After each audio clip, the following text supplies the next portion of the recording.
नमस्कार, मी प्रमिला झांबरे। तर आज आहे हरतालिकाचा उपवास, त्याच्या निमित्ताने मी शाबूची बर्फी बनवणार आहे। त्यासाठी 1 वाटी शाबू घेतलाय, एका वाटीला थोडं कमी साखर घेतलेली आहे। तर आपल्याला अगोदर शाबू भाजून घ्यायचा आहे। त्यासाठी मी गॅसवर कढई ठेवली।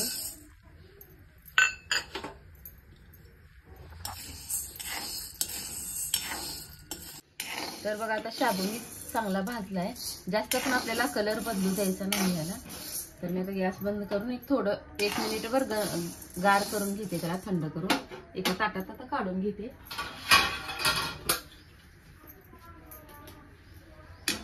आता कढई गरम असते, त्याच्यामुळे कढई गार होत नाही।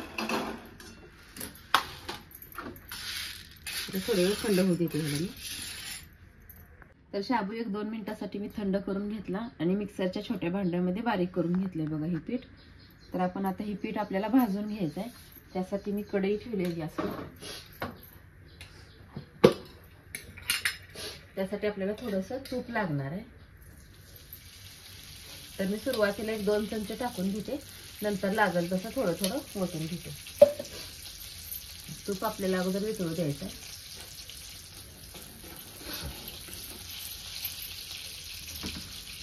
बारीक केलेलं शाबूचं पीठ ह्या तुपामध्ये टाकून घ्यायचं।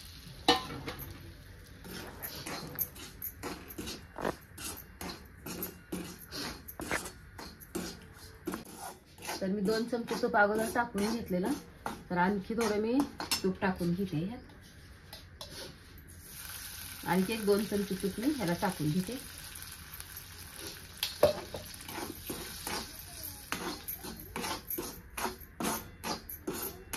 तर आता हे शाबूचं पीठ छान भाजलेलं आहे, तर मी एका ताटामध्ये ह्याला काढून घेते।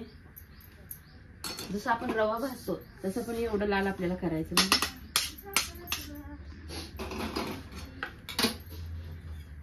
आता मी 1 वाटी दूध घेतलेलं आहे, दूध ह्यात ओतून घेते।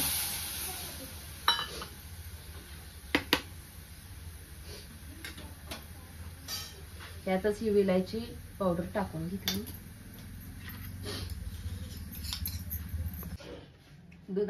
दुधाला उकळी येऊ द्यायची आहे आणि ह्यात मी 1 वाटी साखर घेतलेली आहे, ती साखर पण दुधात टाकून घेते। आणि 1-2 चमचे मी मिल्क पावडर घेणार आहे। ती जर त्या दुधात किंवा ह्या शाबूच्या पावडर मध्ये टाकले तर गुठळ्या होत्या त्याच्या, म्हणून मी काय करते, थोड्या दुधात मिक्स करून मग त्यात ओतून घेते। लगेच हे बनतंय। थोडंसं दूध घेते आणि दुधात मिक्स करून ती ओतते। तर बघा, छान अशी मी मिक्स करून घेतली दुधात मिल्क पावडर। तर आता ही ह्याच्यामध्ये ओतून घेते, ह्या दुधामध्ये छान असं आपल्याला मिक्स करायचं। आपली साखर टाकलेली पण विरघळू द्यायची आहे।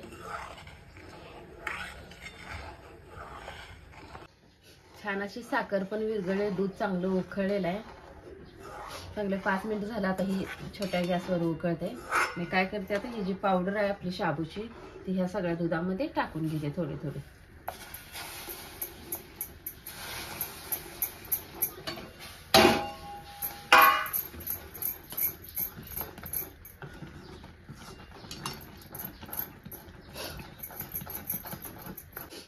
छान असं मिक्स झाले। तर एक बारीक गॅस 1-2 मिनिट अजून मी असंच हलवत राहणार आहे ह्याला। तर आता हे शाबूचं पीठ आपलं खाली चिटकायला लागले, तर मी गॅस बंद करून एका ताटामध्ये काढून घेते। तर मी ह्या ताटाला अगोदर तूप लावून घेतलेले।